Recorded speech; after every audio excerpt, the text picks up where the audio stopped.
Pace bene, masih di mea culpa.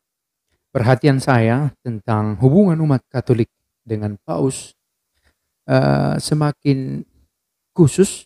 Perhatian saya semakin khusus setelah melihat semakin maraknya orang-orang menyuarakan kebenaran dan merasa bahwa kebenaran yang dia suarakan belum dijangkau oleh Paus. Atau boleh dikatakan Paus ini melakukan yang seharusnya tidak dia lakukan sebagai seorang Paus.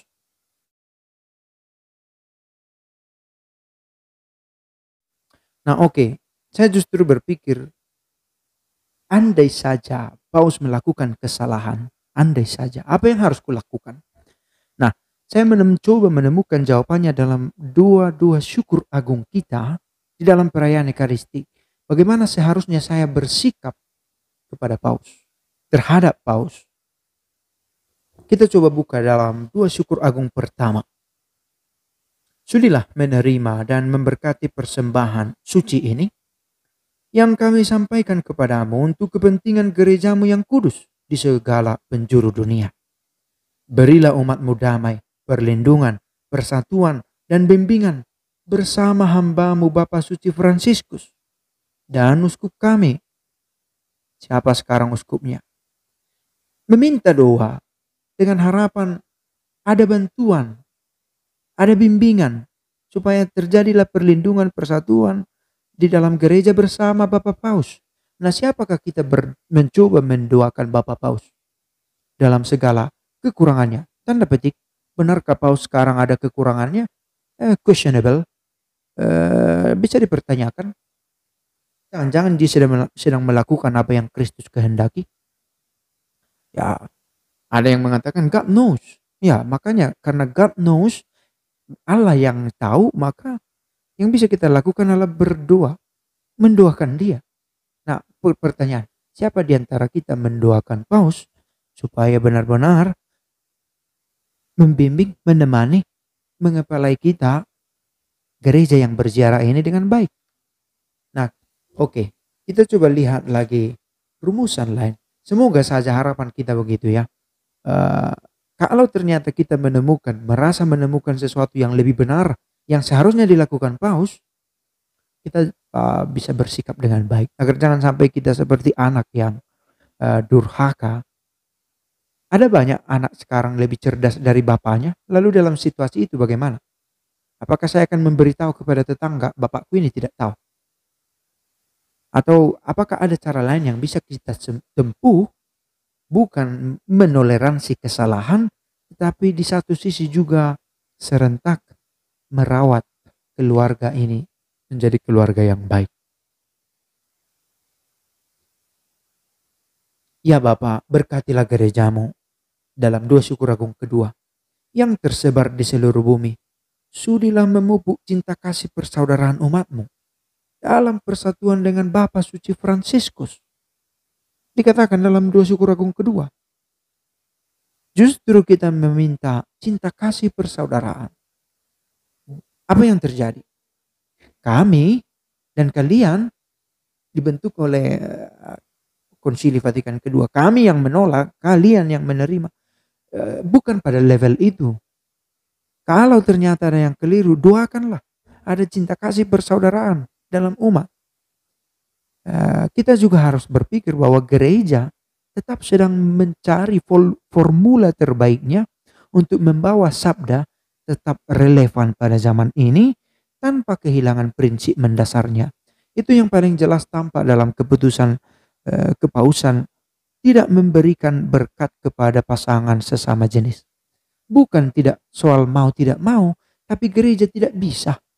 Karena antara seorang pria dan wanita itu hukum ilahi, divine law yang harus diteruskan oleh gereja. Lalu ternyata gereja berziarah sampai pada hari ini, maka mereka harus bersikap juga terhadap LGBT.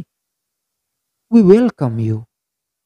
Tetapi tidak memberi restu atas keputusan bebasmu untuk membentuk perkawinan, lembaga perkawinan di dalam gereja dengan sesama jenis. Nah, kalau ternyata ada pro kontra, berdoalah supaya terpupuk cinta kasih persaudaraan umat dalam persatuan dengan Bapa Suci Fransiskus. Nah, Di dua-dua syukur agung kita yang sampai ke 10 itu, kita bisa mendengarkan itu. Dalam dua syukur agung yang ketiga, mari coba kita temukan. Saya mencoba membuka buku dua syukur agung versi lama. Cara penulisannya sedikit berbeda dengan garis-garis penghubung yang tidak biasa kita temukan dalam buku yang terbaru. Ternyata amat perlu kita mendoakannya.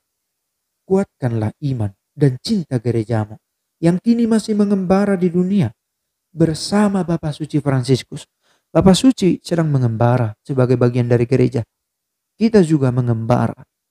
Gereja ini mengembara. Apa artinya mengembara? Rizki, ada risiko.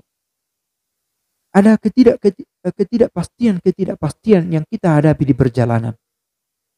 Nah, dalam situasi itu, kita meminta doa supaya dalam pengembaraan ini Allah mendengarkan doa-doa kita dan tetap memelihara kita sebagai satu gereja. Semoga kita sanggup. Di dua syukur agung yang keempat, di semua dua syukur agung, kita meminta kesatuan di dalam gereja. Sekali lagi, ketaatan ini yang benar-benar harus kita usahakan. Semakin banyak orang cerdas di dalam gereja. Tetapi bagaimana kecerdasan itu tidak membawa kita pada penyelewengan, itu yang harus kita lakukan. Antisipasi.